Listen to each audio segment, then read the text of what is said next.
And I know whatever I was saying was probably not going to. And I remember there was like 8 kids in the room.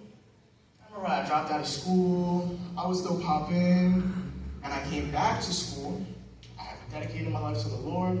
Some people led me to the Lord. And I came back to school, and I was like, all right, like, I'm going to be a part of Christian Fellowship again. I'm going to just sit here and just be, you know. And I remember one of my mentors now, he said, Zion, you need to serve. You need to be the president of this club. And I was like, oh, no, like, you know, I just got saved. Like, I can't be doing this. Like, I'm not fit. I can't serve nobody. I'm not in a position. I don't have the resume or anything like that. He was like, no, you have to be a part of this. And I remember I knew a young man. He was a man that just came from Nigeria like a year ago. And he was so eager to be the president. And I went into my prayer closet and I said, Lord, I desire to serve this club. I want to do something for my community college. I want to do something for my community. And the Lord made it very clear that you are not going to be the president of this club. But I felt that I had the green light to be the vice president of the club.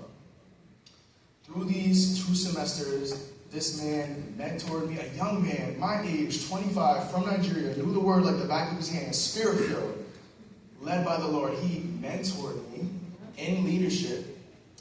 He taught me how to serve. I had a man in his 70s that saw something in me, that wanted to give me something, a position, as a baby Christian. And I remember the Lord telling me, you have to steward this, son. You have to steward this well because this doesn't belong to you. And it's not going to belong to you in the future. You just play a role. You're a small piece in my mighty hand. But because I knew enough to get connected to community, because I knew enough that the club wasn't mine, the organization wasn't mine, the students getting saved, that had nothing to do with me. That had everything to do with the Lord. And I knew I was going to have to lay it down. I did feel like it was my baby. It was my first ministry. I was so in love with the students that came to Christ that didn't know about the Lord. But I knew I had to lay it down, but I also had a responsibility to be a steward, a good steward, to those students whom I loved. You see, sacrifice does not result in loss, Hope Heart Church. When God asks you to lay something down, that's not a loss in your life. That's a gain. That's a yes and amen. That means God has something deeper for me.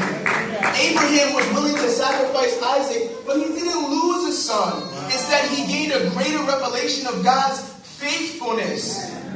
Hannah gave Samuel back to the temple eventually, but she would not lose a son either. She would be a mother of a great prophet and go to have 5, 6 more children. Because God is faithful when we lay down what He's asked us to do. He's faithful when we steward what He's asked us to be a part of and to